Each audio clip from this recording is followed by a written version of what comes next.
Good evening guys. Tama ba ang kasabihang kung ano ang ginawa mo sa inyong kapwa, yan din ang gagawin sa'yo? Oh, sige nga guys. Pakinggan nyo itong ginawa ko guys. Tingnan nyo. Meron akong classmate. Napakaganda. Ngayon naisip ko yung sinabi nila. Kung anong gagawin mo sa kanya, gagawin din sa iyo. Ngayon, guys, hinalikan ko siya. Kayo, maghihintay din ako reply niya, nahalikan ako, di ba? Kung anong gagawin niya, di ba? Ngayon, nagulat ako. Pumunta sa bahay, may kasamang pulis. Nakaw, naloko na.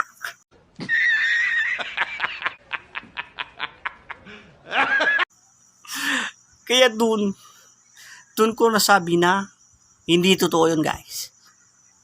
Tama ba ako guys? Tama!